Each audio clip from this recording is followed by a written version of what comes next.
नमस्कार दोस्तों, स्वागत है आपका हमारे इस YouTube channel test time GS में। फ्रेंड्स, हम पढ़ रहे हैं सल्तनत काल, जिसको कि दिल्ली सल्तनत कहा जाता है। और इसमें हमने पिछले वीडियो में पढ़ा था गुलाम वंश के बारे में। और जो आज का हमारा ये वीडियो है ये खिलजी वंश पर रहेगा। ये 1290 ईस्वी से लगा करके 1320 ईस्वी तक का है। तो इसमें जो है मुख्य जो ज़्यादा रोल है, इंपॉर्टेंट रोल है, जहाँ से क्वेश्चंस आते हैं वो जलालुद्दीन या अलाउद्दीन से जाते हैं। तो अलाउद्दीन से क्वेश्चन सबसे ज़्यादा पूछे जाते हैं। तो इसमें पहले हम सारी थ्योरी को अच्छे से समझेंगे, और जब हम पूरी थ्योरी को समझ जाएंगे तो उसके बाद में हम लास्ट में PYQ क्वेश्चंस करेंगे, इंपॉर्टेंट क्वेश्चंस करेंगे। तो वीडियो में आगे बढ़ते हैं। तो सबसे पहले खिलजी वंश की अगर हम बात करें तो ये गुलाम वंश का जो शासन जो समाप्त हुआ था 13 जून 1290 ईस्वी को, उसी के साथ में जो है खिलजी वंश का उदय हुआ था। और जलालुद्दीन फिरोज खिलजी ने 70 वर्ष की आयु में खिलजी वंश की स्थापना की थी।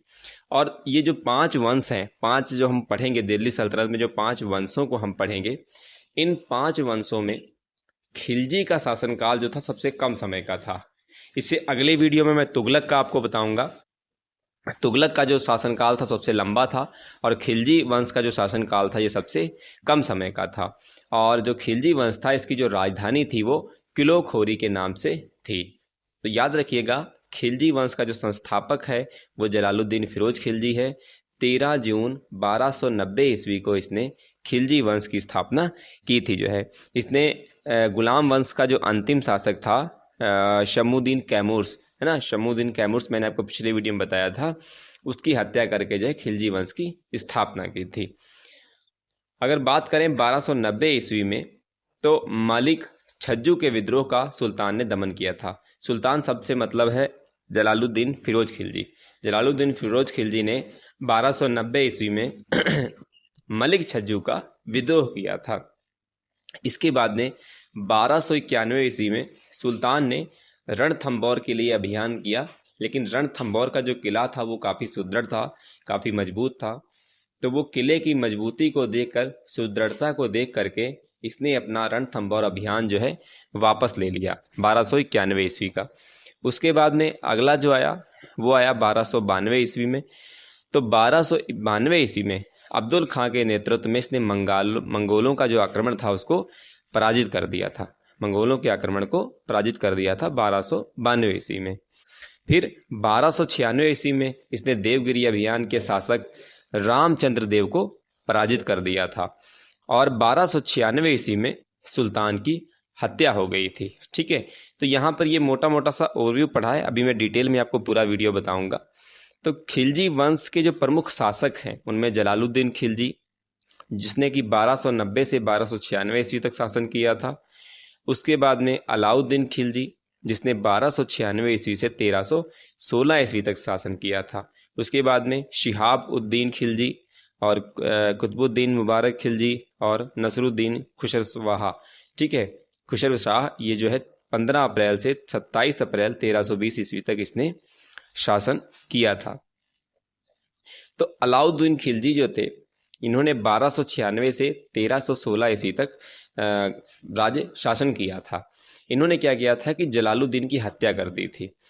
जलालुद्दीन के ये जो अलाउद्दीन थे, जलालुद्दीन के भतीजे भी थे और उनके दामाद भी थे। यूँ कहें तो जो जलालुद्दीन है वो अलाउद्दीन खिलजी के चाचा थे। तो 1296 ईस्वी में कड़ा मानिकपुर इलाहाबाद में जलालुद्दीन की हत्या जो है अलाउद्दीन ने कर दी थी।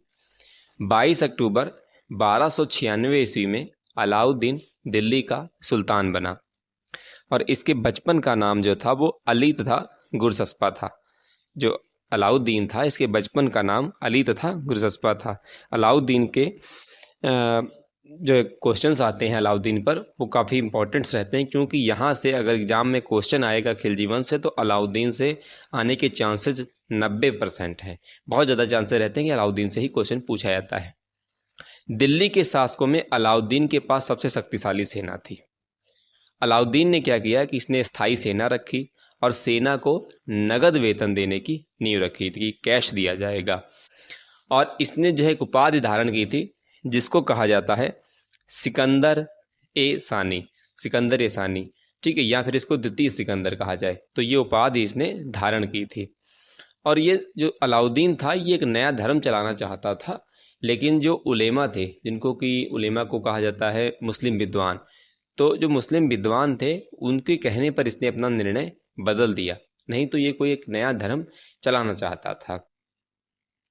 फिर इसने क्या किया था कि घोड़ों को दागने और सैनिकों के हुलिया लिखवाने की प्रथा स्टार्ट की थी। क्योंकि उसमें कैमरे तो थे नहीं कि जो फोटो खींच के आई कार्ड बना दिया जाए, तो इसने सैनिकों का हुलिया, उनका स्केच तैयार करवाने की जो प्रथा शुरू की, और घोड़ों को दागना, घोड़े को दाग देते थे और घोड़े पर निशान बनाना और सैनिकों का हुलिया लिखवाने की प्रथा इसने शुरू की थी। और जो उस समय भू राजस्व मिलता था, इसने क्या किया, जो भू राजस्व की दर थी वो इसने बढ़ा करके 50% कर दी थी। जो भू राजस्व की दर थी उसको इसने बढ़ा करके 50% कर दिया था। और जो धन लूटा जाता था उसको खम्स कहा जाता था। जो सैनिक युद्ध में जो धन लूट करके लाते थे उसको खम्स कहा जाता था। और सुल्तान ने क्या किया कि जो खम्स, जो लूटे हुए धन पर पहले जो कर लगता था वो 25% लगता था, लेकिन अलाउद्दीन ने क्या कर दिया कि वो जो लूटे हुए धन पर टैक्स 25% लगता था उसको बढ़ा करके 50% कर दिया था अलाउद्दीन खिलजी ने। और इसने क्या किया था कि अपने दरबार में मूल्य प्रणाली को बहुत अच्छे से नियंत्रित किया हुआ था। इसलिए ऐसा इसने इसलिए कर रखा था क्योंकि ये सैनिकों को नगद वेतन देता था, तो अगर महंगाई बढ़ेगी तो सैनिकों को ज़्यादा वेतन देना पड़ेगा। तो इसने बाजार नियंत्रण प्रणाली को बहुत अच्छे से समझ करके बहुत सही से रखा था। तो ये क्या करता था कि इसने ये कह रखा था अपने सैनिकों से कि कोई व्यक्ति अगर कम तौलता मिल जाए, तो जितना वो, मान लीजिए कोई 1 किलो की चीज़ है और उस पर 800 ग्राम का वजन करके दे रहा है, तो 200 ग्राम की कमी कर रहा है तो 200 ग्राम मांस उसके शरीर से काट लिया जाए। ऐसा इसने सैनिकों से कहा था कि जो भी व्यापारी कोई ऐसी हरकत करता है कि जितना वो घटतौली करता है उतने एवज में उसके शरीर का मांस काट लिया जाए। अच्छा, इसके बाजार नियंत्रण के 2 सिद्धांत थे। पहला सिद्धांत कौन सा था कि उत्पादन लागत के आधार पर वस्तु का मूल्य निर्धारण करना। क्योंकि जितनी आपकी लागत लगी है, उत्पादन के समय जितनी लागत लगी है, उसके एवज में उस हिसाब से वस्तु का मूल्य का निर्धारण करना। और नंबर 2, बाजार में आम जरूरत की वस्तुओं की कमी ना हो। देखिए, जब किसी चीज़ की मार्केट में कमी हो जाती है तो उसका रेट बढ़ जाता है, ये भली बात समझता था इस चीज़ को। तो इसने क्या किया कि जो आम ज़रूरत की वस्तुएं हैं उनकी कमी ना हो, ये भी इसने बाजार नियंत्रण के सिद्धांत में शामिल कर रखा था। तो 2 चीज़ों का अगर इसने ध्यान रखा कि एक तो लागत जितनी लगी उस हिसाब से आप मूल्य रखेंगे वस्तु का। मान लीजिए कोई 5 रुपये की चीज़ बनी है तो उसका मूल्य 6 रुपये, और कोई अगर 10 रुपये की चीज़ बनी है तो उसका मूल्य 12 रुपये होगा। तो ये इसने कर रखा था। दूसरा, वस्तु की कमी नहीं होती थी। तो अगर वस्तु की कमी नहीं होगी तो जो है उसका वस्तु का रेट नहीं बढ़ेगा। और इसने जमाखोरी पर भी बड़ा ध्यान रखा था। बाजारों के अगर हम प्रकार की बात करें तो मंडी, ये खाद्यान्नों को बिक्री हेतु लाया जाता था। मंडी में खाद्यान्नों को बिक्री हेतु लाया जाता था। अनाज बाजार नियंत्रण के लिए सुल्तान ने शाहना ए मंडी की नियुक्ति की थी। शाहना ए मंडी की जो है इसने नियुक्ति की हुई थी। और जमाखोरों के खिलाफ, जैसा कि मैंने आपको बताया कि इसने कठोर दंड की व्यवस्था कर रखी थी कि ऐसा नहीं कि आप जमाखोरी कर लें। सराय अदल, जिसको कि न्याय का स्थान कहा जाए, तो इसमें विभिन्न प्रकार के कपड़े, मेवे, जड़ी बूटियाँ, घी, चीनी आदि यहाँ पर बिकता था। और इसके बाजार नियंत्रण में घोड़ों, दासों एवं मवेशियों के संबंधित भी नियम बनाए गए थे। सामान्य बाजार, इस बाजार में आम जरूरत की वस्तुओं जैसे सब्जी हो गया, मिट्टी के बर्तन हो गए, इनका मूल्य भी उत्पादन के आधार पर इसने नियंत्रित किया हुआ था। बाजार नियंत्रण के लिए जो अधिकारी बनाए गए थे तो वो कौन कौन से अधिकारी थे? तो पहला अधिकारी था आपका दीवाने ए रियासत, दूसरा था शाहना ए मंडी, जैसा कि मैंने पीछे भी आपको बताया, और तीसरा था बरीद। तो जो दीवाने ए रियासत था ये व्यापारियों पर नियंत्रण रखता था, और ये जो बाजार नियंत्रण की जो पूरी व्यवस्था होती है उसका संचालन जो है ये दीवाने ए रियासत ही करता था। और जो शाहना ए मंडी था ठीक है। ये बाजार का अधीक्षक होता था, जितने भी बाजार होते थे सब हर बाजार का अलग अलग अधीक्षक होता था। तो प्रत्येक बाजार का जो अधीक्षक होता था उसको साहना ए मंडी कहा जाता था। और जो बरीद होता था ये बाजार के अंदर घूमकर बाजार का नियंत्रण करता था, निरीक्षण करता था, कि उसकी जांच पड़ताल करता था कि सही से जो है मतलब जो सुल्तान ने जो आदेश जारी किया है उसका सही से पालन हो रहा है कि नहीं हो रहा है ना। इस चीज़ का इसने जो है बाजार नियंत्रण में इस चीज़ का बड़ा ध्यान रखा था और अधिकारियों को नियुक्त किया हुआ था। अलाउद्दीन के अगर हम सेनापति की बात करें तो जफ़र खां, नुसरत खां, उलूग खां और मलिक काफूर ये सेनापति थे। तो इसमें मलिक काफूर ज़्यादा इम्पोर्टेंट है। इनको 1000 दिनारी भी कहा जाता है। क्यों कहा जाता है? क्योंकि इसको जो है 1000 दिनार में ख़रीदा गया था। क्योंकि मैंने बताया था कि गुलाम वंश तो गुलामों की खरीदारी होती थी, तो इसको 1000 दिनार में ख़रीदा गया था, इसलिए इसे 1000 दिनारी भी कहा जाता था। अगर इसके विद्रोह की बात करें तो 1301 ईस्वी में तीन विद्रोह हुए थे। पहला हाजी मौला का विद्रोह, दूसरा उमर खां एवं मंगू का विद्रोह और तीसरा अकद खां का विद्रोह हुआ था। तो ये तीन विद्रोह 1301 ईस्वी में हुए थे। फिर अगर निर्माण की बात करें, स्थापत्य कला की बात करें, तो इसने सीरी का किला, हजार खंभा महल, अलाई दरवाजा ये इसने दिल्ली में स्थापित किए थे। सीरी का किला, हजार खंभा महल और अलाई दरवाजा इसको इसने दिल्ली में बनवाया था। और जमैयत खान मस्जिद ये इसके निर्माण कला थी।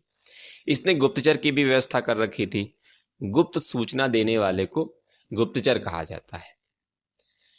और इसने किसके कुछ राज्य के जो इसके शासन की कुछ और बातें भी थी, वो क्या थी कि इसने अमीरों के मेल जोल और विवाह संबंधों पर रोक लगा दी थी। और इसने शराब हो गया, भांग हो गया, इन मादक पदार्थों पर भी रोक लगा दिया था। और जो अनुदान में भूमि दी जाती थी वो इसने वापस ले ली और कहा कि जिसके पास ज़्यादा संपत्ति है टैक्स के रूप में उससे वो वजह वापस ले ली जाए या उस पर ज़्यादा टैक्स लगाया जाए। ये भी इसने नियंत्रण किया हुआ था। उसके बाद में अलाउद्दीन ने विजय अभियान चलाए अपने।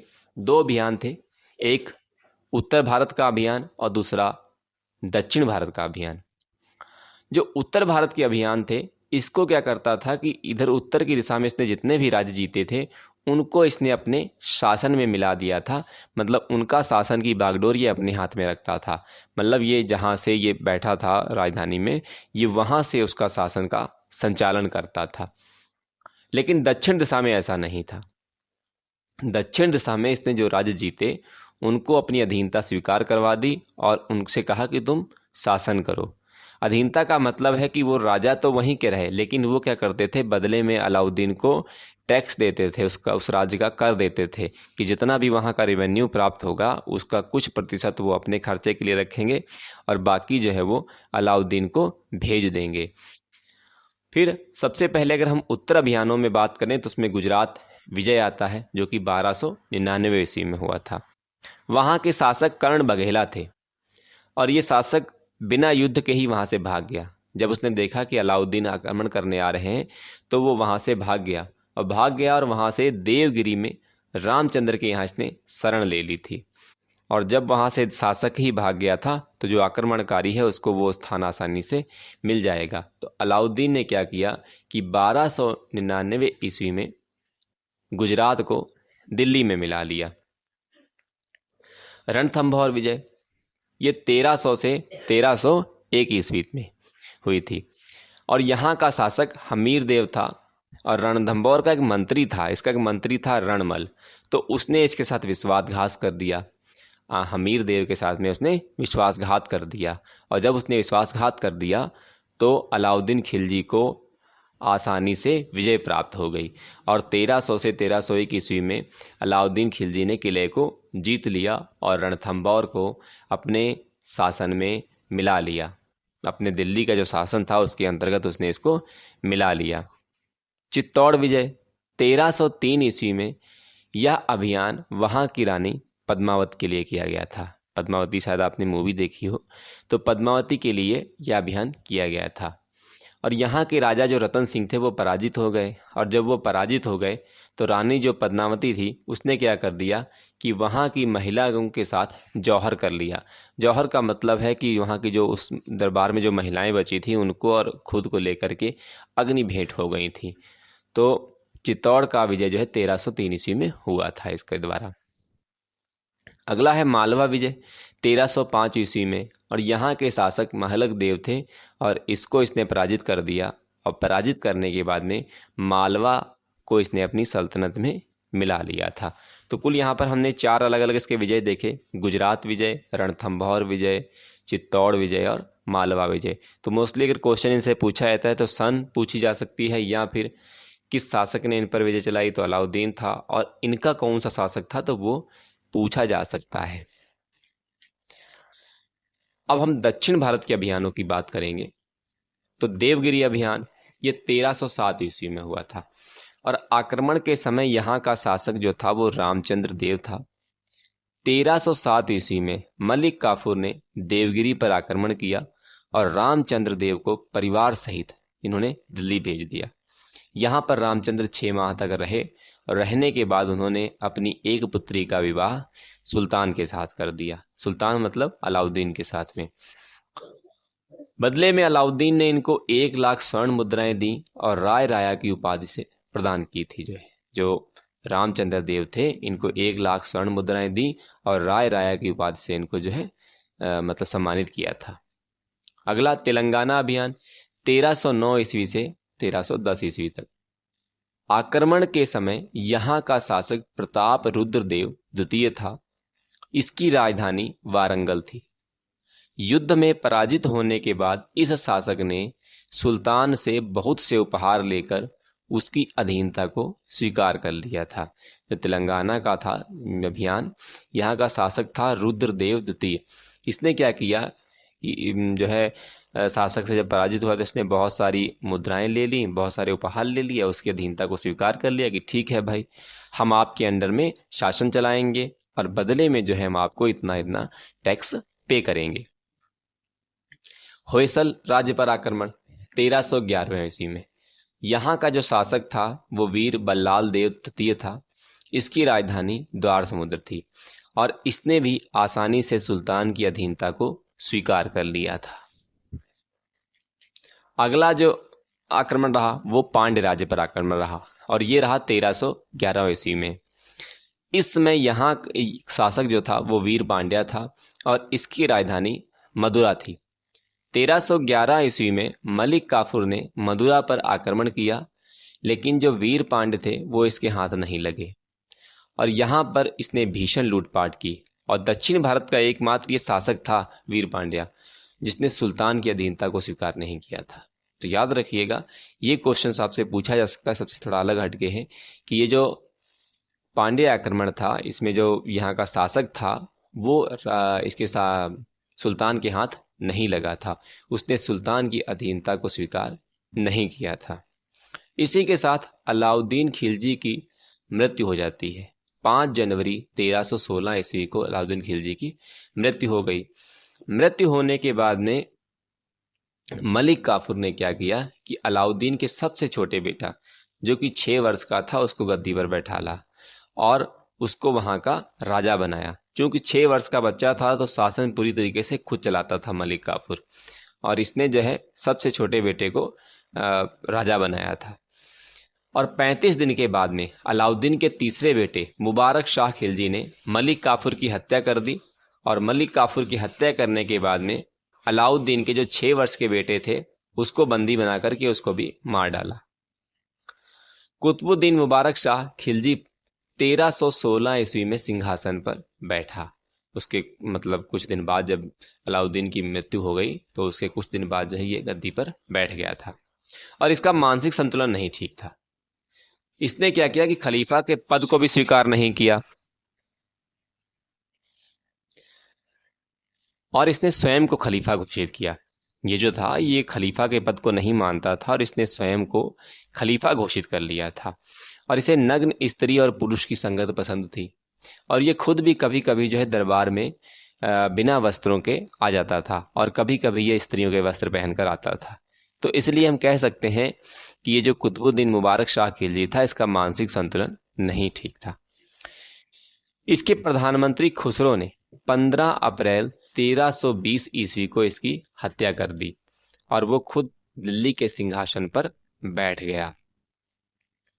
उसके बाद में नसरुद्दीन जो खुशवर शाह थे, 15 अप्रैल से 27 अप्रैल तक 1300 कुछ दिनों तक इन्होंने शासन किया और शासन करने के बाद में इनकी हत्या कर दी गई और हत्या करने के बाद में तुगलक वंश आ गया। यहाँ पर खिलजी वंश समाप्त हो गया और तुगलक वंश आ गया, जो कि मैं आपको अगले वीडियो में बताऊंगा।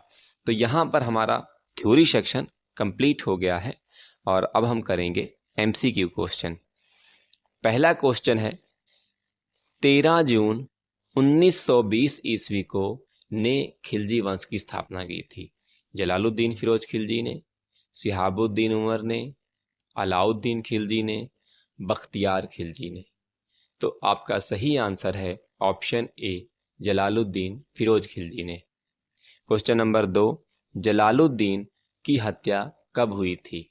ऑप्शन ए 1295 ईस्वी को, ऑप्शन बी 1296 ईस्वी को, ऑप्शन सी 1293 ईस्वी को, ऑप्शन डी 1294 ईस्वी को। तो आपका सही आंसर है ऑप्शन बी 1296 ईस्वी को। क्वेश्चन नंबर 3, अलाउद्दीन खिलजी ने स्वयं को सुल्तान कब घोषित किया था? 20 मार्च 1296 को, 20 जुलाई 1294 को, 19 जुलाई 1296 को, 15 जुलाई 1296 को। तो आपका सही आंसर है ऑप्शन सी 19 जुलाई 1296 को। क्वेश्चन नंबर 4, अलाउद्दीन खिलजी के बचपन का क्या नाम था? अली गुरसस्पा, मकसद ए अली, गाजी मलिक, फरीद। तो आपका सही आंसर है ऑप्शन ए, अली गुरसस्पा।